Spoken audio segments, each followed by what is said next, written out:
அனைவருக்கும் வணக்கம். தேசிய மகளிர் ஜோதிட கூட்டமைப்பின் சார்பாக உங்கள் அனைவரையும் வரவேற்பதில் பெருமகிழ்ச்சி அடைகின்றேன்.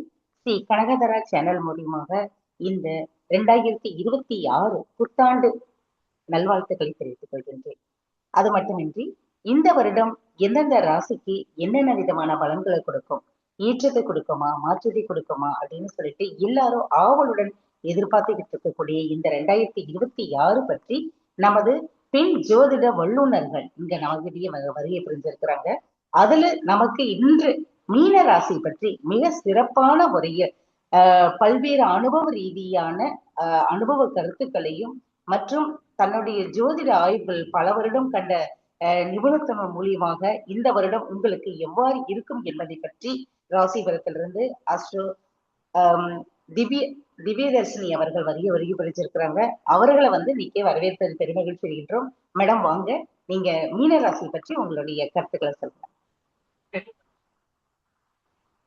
இன்று 2026 இந்த புத்தாண்டு பலனை பார்த்து கொண்டிருக்கக்கூடிய ஸ்ரீ கனகதாரா சேனல் யூடியூப் வழியாக பார்த்து கொண்டிருக்கக்கூடிய அனைத்து நேயர்களுக்கும் என்னுடைய அன்பான வணக்கம் மற்றும் புத்தாண்டு வாழ்த்துக்களை தெரிவித்துக் கொள்கிறேன். மேலும் இந்த சிறப்பான நிகழ்ச்சியில எனக்கும் ஒரு சிறு பங்காற்ற வாய்ப்பளித்த நம்முடைய தேசிய ஜோதிட மகளிர் கூட்டமைப்பினுடைய தலைவி, சிறந்த ஊக்குவிப்பாளர், மிகவும் நேர்மறையான சிந்தனை ஆற்றல் கொண்ட தன்னுடன் இருக்கக்கூடியவர்களை வழிநடத்தி கொண்டு இருக்கக்கூடிய எங்களுடைய கனகாம்பாள் மேடம் அவர்களுக்கும் என்னுடைய மனமார்ந்த நன்றிகளையும் வாழ்த்துக்களையும் தெரிவித்துக் கொண்டு இன்னைக்கு நம்ம புத்தாண்டு பலன்கள் அப்படிங்கிற வரிசையில மீன ராசிக்கு இந்த வருஷம் எப்படி இருக்கும், இந்த 2026 இந்த வருஷமாவது எனக்கு ஒரு நல்ல வாய்ப்பு கிடைக்குமான்னு காத்து கொண்டு இருக்கிறவங்களுக்கு ஒரு நல்ல பலன்களோடையும் எந்தெந்த விஷயத்துல நீங்க ஜாக்கிரதையா இருக்கணும், எந்த மாதிரியான விஷயங்கள்ல உங்களுக்கு முன்னேற்றங்கள் அதிகமா இருக்கு அப்படிங்கறத விரிவா தெளிவா பார்ப்போம். முதல்ல மீன ராசிக்கு உண்டான கிரக நிலை அப்படின்னு பாத்தீங்கன்னா, வருட ஆரம்பம் 2026 ஜனவரியில ராசி அதிபதி குரு மீனத்துல இருக்கிறாரு, வக்ர நிலையில இருக்கிறாரு. இருந்தாலும் கூட அவர் யாரெல்லாம் பாக்குறாருன்னு பாத்தீங்கன்னா, சூரியன், செவ்வாய், புதன், சுக்கிரன் ஆகிய கிரகங்களை பார்வையில தான் இந்த வருடமானது தொடங்குது. ஜனவரி 1ஆம் தேதி உங்க ராசியில சனி பகவான் இருக்காரு. ராசிக்கு 12ஆம் இடத்துல ராகு பகவானும், அதே போல சிம்ம ராசியில கேது பகவானும் இருக்காரு. இந்த சூழ்நிலையானது, அதாவது 6ஆம் இடத்துல கேது பகவான் இருக்காரு. இது பொதுவாவே நீங்க இந்த கடந்த ஒரு வருடமாகவே ஜென்ம சனியினால, அதாவது 7.5 சனி காலகட்டத்திலயும் ஜென்ம சனி அப்படிங்கிற இந்த காலகட்டத்துல நிறையவே தொந்தரவுகளை அனுபவிச்சுட்டு வந்திருப்பீங்க. குறிப்பா மார்ச் மாசத்துல இருந்து நிறைய போராட்டங்கள். என்ன மாதிரியான போராட்டங்கள்? என்னால ஒரு வேலையை சரியா செஞ்சு முடிக்க முடியல, முதல்ல என்னுடைய வேலையிலேயே பிரச்சனையா இருக்கு. நிறைய பேருக்கு வேலை இழப்பு. எப்போ சனி பகவான் 2025 மார்ச்ல மீனத்துக்கு வந்தாரோ அதிலிருந்து பெரும்பாலான ஆட்களுக்கு வேலை இழப்பு. அதுவும் வெளிநாட்டில் இருந்தாலும் கூட, இங்கிருந்து தப்பிக்கணும்னு தான் ஜோசியக்காரர் சொன்னாருன்னு வெளிநாடு போனேன், வெளி மாநிலம் போனேன், அங்க போயும் என்னோட வேலை போயிடுச்சு, இவ்வளவு நாள் நல்லாதான் இருந்தது, இப்ப என்னன்னு தெரியல, நான் செய்யக்கூடிய வேலைக்கு உண்டான வருமானம் எனக்கு கிடைக்கல, அல்லது என்னுடைய வேலையில பிரச்சனையாவே இருக்கு அப்படின்னு இருக்கக்கூடிய சூழ்நிலைங்கிறது இன்னி வரைக்கும் நடைமுறையில இருக்கு. புது வேலை கிடைக்குமா, பொருளாதாரம் நல்லா இருக்குமா, குடும்ப வாழ்க்கை நல்லா இருக்குமா, குழந்தை பாக்கியம் கிடைக்குமாங்கிற எல்லா கேள்வியும் மக்களுடைய இதுல, அதுவும் குறிப்பா மீன ராசிக்காரங்களுக்கு இந்த கேள்வி எல்லாமே கட்டாயமா இருக்கு. இந்த 2026 இந்த கேள்விக்கெல்லாம் ஒரு நல்ல பதிலையும் நல்ல முடிவையும் கொடுக்கக்கூடிய ஆண்டா மீன ராசிக்காரர்களுக்கு அமைய போகுது. ஃபர்ஸ்ட் விஷயம் பாத்தீங்கன்னா, குடும்பம். இன்னைக்கு நம்மளுடைய இந்திய பாரம்பரியத்துப்படியும் சரி, மத்த நாடுகள்லயும் சரி, முதல் ப்ரிஃபரன்ஸ் யாருக்குன்னா குடும்பத்துக்கு தான் கொடுக்குறோம்.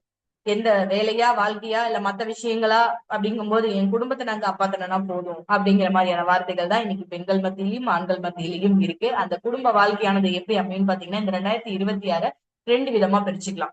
குரு பயிற்சிக்கு முன்னால், குரு பயிற்சிக்கு பின்னால் அப்படிங்கிற மாதிரி 2 விதமா பிரிச்சுக்கலாம். இந்த 2 விதமுமே மீன ராசிக்கு நல்லாதான் இருக்குன்னு பாத்துக்கோங்களேன். ஏன்னா முதல்ல கேந்திரஸ்தானத்துலதான் வருட ஆரம்பத்துல குரு பகவான் இருக்க போறாரு. சோ குரு பகவானுடைய பார்வையானது உங்களுடைய 12ஆம் இடம், அது மட்டும் இல்லாம 10ஆம் உங்க ராசிக்கு 10ஆம் இடத்துலயும் விழப்போகுது. அது இருக்கக்கூடிய இடத்தை குரு கெடுத்தாலும் கூட பார்க்கக்கூடிய இடங்கள்ல நல்ல பலனை தரப்போறாரு. சோ குடும்ப வாழ்க்கையில இருக்கக்கூடிய பிரச்சனைகள் எல்லாமே, கோர்ட் கேஸ் வம்பு வழக்குகள் இருந்தது இல்லையா, இந்த மாதிரியான விஷயத்துல இருந்தெல்லாம் வெளியே வரக்கூடிய சூழ்நிலைகள்ங்கிறது இருக்கு. திருமண வாழ்க்கையில இதுவரைக்கும் தொந்தரவை சந்திச்சுட்டு இருந்தவங்களுக்கு நல்ல திருமண வாழ்க்கையானது நிச்சயமா அமையும். 4ஆம் இடம் சுகஸ்தானத்துல இருக்கக்கூடிய குரு பகவான் நிச்சயமா உங்களுக்கு ஒரு குடும்ப வாழ்க்கைய, ஒரு சுகபோகமான வாழ்க்கையை அமைச்சு கொடுக்க போறாரு. அதுல மாற்றமே கிடையாது. மேடம் இது வரைக்கும் கல்யாணம் ஆகல, அதுக்காக தான் நாங்க வெயிட் பண்ணிட்டு இருக்கோம் அப்படின்னு சொல்றவங்களுக்கு இந்த வருடம் ஜூன் மாதத்திற்கு மேல திருமண வாழ்க்கை அப்படிங்கிறது ஒரு சிறப்பான வாழ்க்கை அமையும். அதுக்கு முன்னாடியும் வாய்ப்பு இருக்கு. இருந்தாலும் கூட குரு உச்ச வீட்டுக்கு வரும்போது, திரிகோணத்தில் வரும்போது உங்களுக்கான பலனை நிச்சயம் அள்ளி தருவார். கேந்திரத்தில் இருக்கக்கூடிய குரு பகவான் என்ன செய்வாருன்னா, உங்களை சுற்றி இருக்கவங்களுக்கும் உங்களுக்கும் ஒரு சந்தோஷமான சூழ்நிலையை தந்தாலும் கூட திரிகோணத்தில் வரும்போது குரு பகவான் வந்து இன்னும் கூடுதல் நன்மையை உங்களுக்கு செய்ய இருக்கிறாரு. அதனால 2026 ஜூன் மாதத்திலிருந்து திருமணம் ஆகாதவர்களுக்கு திருமணம் ஆகும்.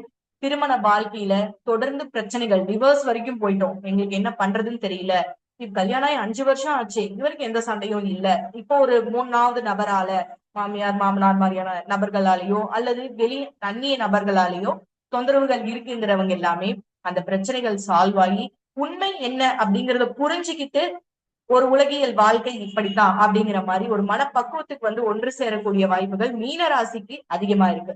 இன்னும் ஜென்ம சனி நடந்துட்டு இருக்கு, நீங்க இவ்வளவு நல்ல விஷயங்கள் சொல்லிட்டு இருக்கீங்களே அப்படின்னு பாத்தீங்கன்னா, ஜென்ம சனி என்ன பண்ணும் அப்படிங்கறத முதல்ல தெரிஞ்சுக்கணும்.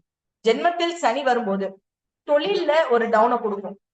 எப்படி டவுனை கொடுக்கும் அப்படின்னு பாத்தீங்கன்னா, நீங்க செய்யக்கூடிய வேலைக்கு ஒரு மதிப்பில்லாத ஒரு சூழ்நிலை, இல்லைன்னா உங்களுக்கு உடல் சோர்வு, வேலையில மந்தத்தன்மை, இதைத்தான் கொடுக்கும்.